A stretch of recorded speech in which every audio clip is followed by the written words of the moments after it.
We openen vandaag samen de expositie De Rode Draad.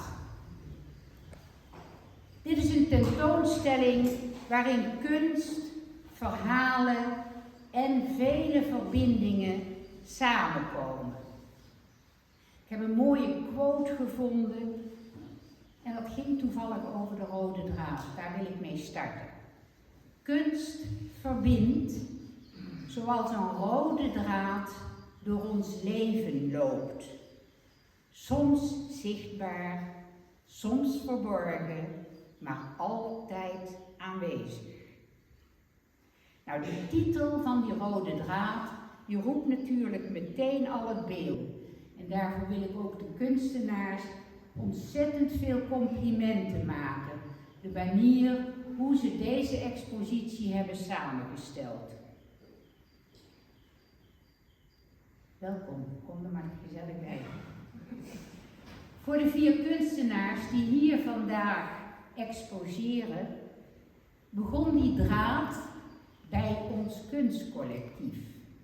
En u mag best weten dat we eigenlijk een beetje heel stiekem trots zijn met z'n allen, dat wij vanuit ons kunstcollectief, dat dit ontstaat door het warme bad van het kunstcollectief. En dan zijn we met z'n allen, dus we zijn hartstikke trots op jullie. Bedankt dat jullie dit hebben neergezet hier vandaag.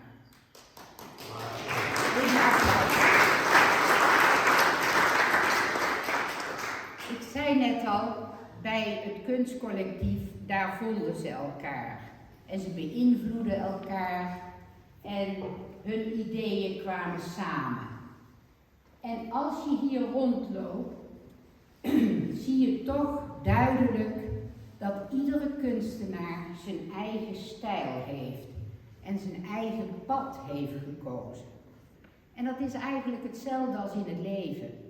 We kruisen elkaar, we gaan een heel eind samen op weg en toch nemen we op een gegeven moment onze eigen weg. Heel even in het kort, de 4 kunstenaars apart in het zonnetje, even in de spotlight. Het is niet alleen hun verdeelde achtergrond, maar ook hun manier van werken.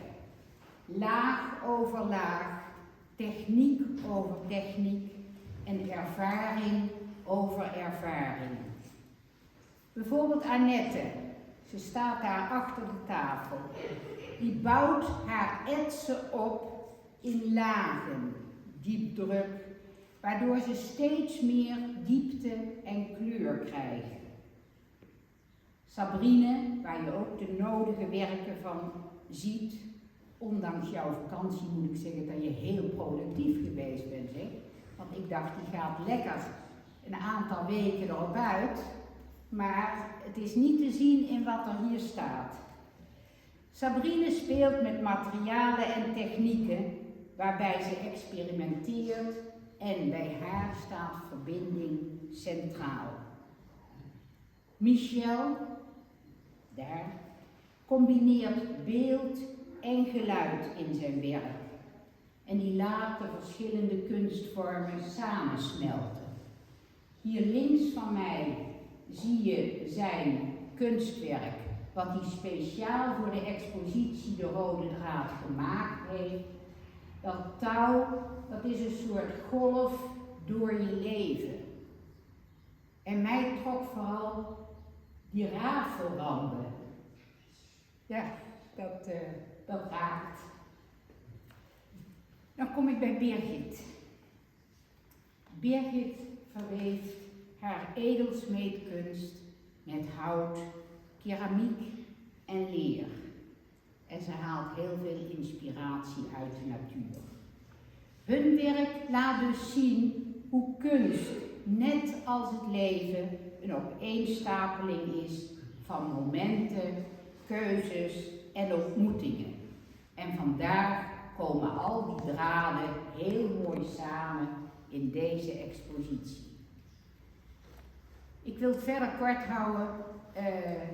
De kunstenaars zijn zelf aanwezig en Ik denk dat we maar moeten starten met het openen van deze kunstexpositie. En waar dient deze expositie voor? Om je te laten verbinden, je te laten raken en je te laten inspireren. Nou, ik denk dat dat gaat lukken. Ze zijn er, ze vinden het fijn dat jullie er allemaal zijn. En je kunt allerlei vragen stellen. En ik wens u heel erg veel plezier op deze fijne, mooie expositie op deze zonnige zaterdag. Yo, yo.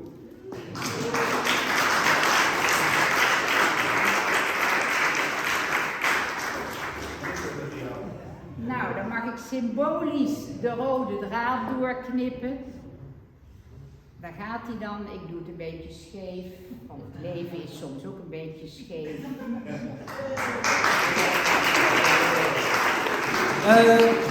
Gewaardeerde collega Michel, maar ook zeer gewaardeerde vriend, heeft mij gevraagd om voor deze expositie een compositie te maken. Most civilized people are out of touch with reality because they confuse the world as it is with the world as they think about it and talk about it and describe it. For on the one hand, there is the real world, and on the other, a whole system of symbols about that world which we have in our minds. These are very, very useful symbols. All civilization depends on them. But like all good things, they have their disadvantages. And the principal disadvantage of symbols is that we confuse them with reality, just as we confuse money with actual wealth. And our names about ourselves, our ideas of ourselves, our images of ourselves with ourselves. Now, of course, reality, from a philosopher's point of view, is a dangerous word. A philosopher will ask me, what do I mean by reality?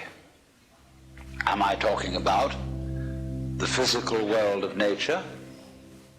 Or am I talking about a spiritual world? Or what? And to that I have a very simple answer. When we talk about the material world, that is actually a philosophical concept. So in the same way, if I say that reality is spiritual, that's also a philosophical concept. And reality itself is not a concept. Reality is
we make music, we don't do it in order to reach a certain point, such as the end of the composition. If that were the purpose of music, to get to the end of the piece, then obviously the fastest players would be the best.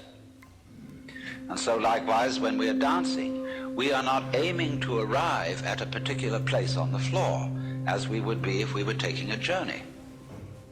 When we dance, the journey itself is the point. When we play music, the playing itself is the point.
future is a concept. It doesn't exist. As the proverb says, tomorrow never comes. There is no such thing as tomorrow. There never will be, because time is always now. And that's one of the things we discover when we stop talking to ourselves and stop thinking. We find there is only a present, only an eternal now. And brings us into a state of peace where we can understand that the point of life, the place where it's at, is simply here and now.